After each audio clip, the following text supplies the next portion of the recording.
नमस्कार। कभी सोचा है कि एक बहुत बड़ी बिल्डिंग बनाने से लेकर घर की एक छोटी सी मरम्मत तक कोई भी काम आखिर कामयाबी से पूरा होता कैसे है? इसका सीधा सा जवाब है प्रोजेक्ट मैनेजमेंट। तो चलिए आज इसी दुनिया को थोड़ा करीब से समझते हैं। अब ये सवाल सुनने में थोड़ा अजीब लग सकता है ना? कहाँ एक विशाल कंस्ट्रक्शन प्रोजेक्ट और कहाँ एक बर्थडे पार्टी?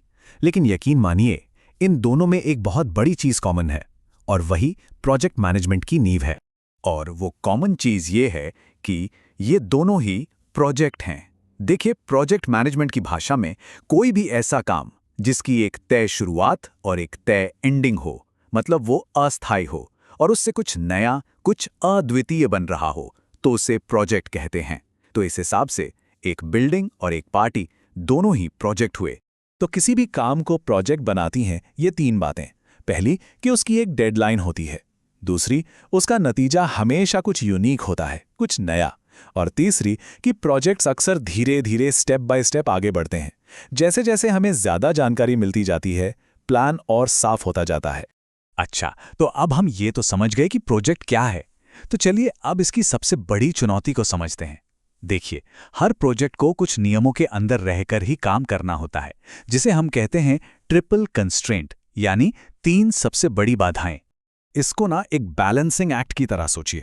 एक प्रोजेक्ट मैनेजर का असल काम यही है कि वो तीन बहुत जरूरी चीजों के बीच एक सही बैलेंस बनाकर रखे, क्योंकि अगर एक भी चीज हिली तो समझ लीजिए पूरा का पूरा प्रोजेक्ट डगमगा सकता है। और ये तीन चीजें हैं: स्कोप, यानी कि कुल कितना काम करना है; टाइम, यानी कि उस काम को करने के लिए कितना वक्त है; और कॉस्ट, यानी कि हमारा बजट कितना है। किसी भी प्रोजेक्ट को सफल बनाने के लिए इन तीनों को साधना ही सबसे बड़ा खेल है। इसे प्रोजेक्ट मैनेजमेंट का आयरन ट्रायंगल भी कहते हैं।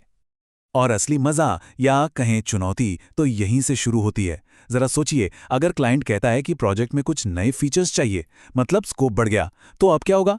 जाहिर सी बात है, उस नए काम को करने में ज्यादा टाइम भी लगेगा और पैसा भी, यानी कॉस्ट भी बढ़ेगी।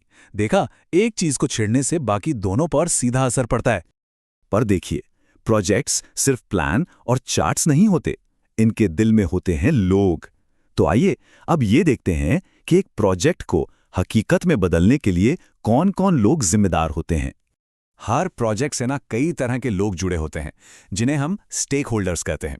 इसमें वो भी हैं जो प्रोजेक्ट में पैसा लगा रहे हैं, यानी स्पॉन्सर; जो असल में काम कर रहे हैं, यानी टीम मेंबर्स; जिनके लिए प्रोजेक्ट बन रहा है, यानी कस्टमर्स; और जो सामान सप्लाई कर रहे हैं, यानी वेंडर्स। ये सब लोग शामिल होते हैं। और इन सभी लोगों को एक साथ एक ही दिशा में लेकर चलने की जिम्मेदारी होती है प्रोजेक्ट मैनेजर की। उनका काम सिर्फ कागज पर प्लान बनाना नहीं है, बल्कि ये पक्का करना है कि हर कोई एक ही गोल के लिए काम कर रहा हो। एक अच्छे प्रोजेक्ट मैनेजर में ना कई तरह के गुण होने चाहिए। मतलब उन्हें मेथोडोलॉजी और टूल्स की टेक्निकल नॉलेज तो हो ही, साथ ही टीम को मोटिवेट करने के लिए लीडरशिप स्किल्स भी हों, सबसे ठीक से बात करने के लिए कम्युनिकेशन स्किल्स हों, और सबसे जरूरी, मुश्किल आने पर उससे निपटने के लिए प्रॉब्लम सॉल्विंग स्किल्स भी हों। अब आते हैं इस विश्लेषण के सबसे मजेदार हिस्से पर। प्रोजेक्ट मैनेजमेंट की दुनिया में काम करने के दो सबसे पॉपुलर तरीके हैं, और कमाल की बात यह है कि दोनों एक दूसरे से काफी अलग हैं। एक है वाटरफॉल और दूसरा है एजाइल। तो सबसे पहले बात करते हैं वाटरफॉल की। जैसा इसका नाम है वैसा ही इसका काम है, बिल्कुल एक झरने की तरह, ऊपर से नीचे, एक सीधी लाइन में। इसमें क्या होता है कि एक स्टेप जब तक पूरी तरह खत्म नहीं हो जाता, तब तक अगले स्टेप पर नहीं जाते। ये उन प्रोजेक्ट्स के लिए बेस्ट है जहां शुरू में ही सब कुछ पता हो, जैसे कि कोई कंस्ट्रक्शन प्रोजेक्ट जहां बदलाव की उम्मीद ना के बराबर होती है। और फिर दूसरी तरफ है एजाइल। ये एक बिल्कुल मॉडर्न सोच है जो कहती है कि बदलाव तो आएगा ही, उसे अपनाने के लिए तैयार रहो। एजाइल का फंडा ये है कि काम को छोटे छोटे टुकड़ों में करो, कस्टमर से लगातार फीडबैक लो और सुधार करते चलो। जो स्क्रम और कनबान जैसे मशहूर फ्रेमवर्क है ना, वो सब इसी एजाइल फिलॉसफी से निकले हैं। अब जरा इन दोनों तरीकों को आमने सामने रखकर देखते हैं। एक तरफ है वाटरफॉल। देखिए, एकदम सीधी लाइन, एक के बाद एक स्टेप। यहां सब कुछ शुरू में ही तय हो जाता है और इसमें बदलाव की कोई खास गुंजाइश नहीं होती। कस्टमर को भी फाइनल प्रोडक्ट आखिर में ही देखने को मिलता है। और दूसरी तरफ है अजाइल। ये गोल गोल घूमने वाले चक्र देख रहे हैं? ये है लगातार काम करना, फीडबैक लेना और सुधार करना।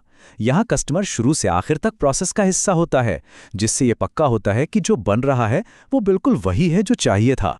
तो थ्योरी तो हमने समझ ली, लेकिन सवाल ये है कि रियल वर्ल्ड में प्रोजेक्ट मैनेजर्स इन तरीकों को इस्तेमाल कैसे करते हैं। तो इसका जवाब है आज के ज़माने के शानदार टूल्स और सॉफ्टवेयर की मदद से। आज मार्केट में एक से बढ़कर एक पावरफुल सॉफ्टवेयर मौजूद हैं। ये न सिर्फ प्लानिंग और ट्रैकिंग में मदद करते हैं, बल्कि पूरी टीम को एक साथ जोड़कर रखते हैं। कुछ बहुत पॉपुलर नाम हैं जीरा, असाना, ट्रेलो और माइक्रोसॉफ्ट प्रोजेक्ट। और ये देखिए, ये टूल्स काम कैसे करते हैं उसका एक बेहतरीन उदाहरण। ये जीरा का एक डैशबोर्ड है। यहाँ सब कुछ एक ही जगह पर साफ साफ दिखता है। प्रोजेक्ट कहाँ तक पहुँचा, कौन क्या काम कर रहा है और कहाँ कोई दिक्कत आ रही है, सब कुछ आपकी नज़रों के सामने। तो इस पूरी बातचीत का सार क्या है? पहली बात, प्रोजेक्ट हमेशा अस्थायी और अद्वितीय होते हैं। दूसरी, कामयाबी के लिए स्कोप, टाइम और कॉस्ट का बैलेंस बहुत ज़रूरी है। तीसरी, एक बेहतरीन प्रोजेक्ट मैनेजर के पास टेक्निकल और लीडरशिप दोनों स्किल्स होनी चाहिए। और आखिर में वाटरफॉल और एजाइल दोनों ही अपनी अपनी जगह सही हैं, और आज तो कई प्रोजेक्ट्स में इन दोनों का मिला-जुला हाइब्रिड मॉडल सबसे ज़्यादा काम आता है। और अब हम आपको इसी एक सवाल के साथ छोड़े जाते हैं। जिस तेजी से आज दुनिया बदल रही है, क्या आपको लगता है कि भविष्य में वाटरफॉल जैसा सख्त तरीका काम आएगा, या फिर एजाइल जैसा लचीलापन ही जीत की गारंटी बनेगा, या फिर असली जीत इन दोनों के बीच का सही संतुलन खोजने में है? सोचिएगा जरूर।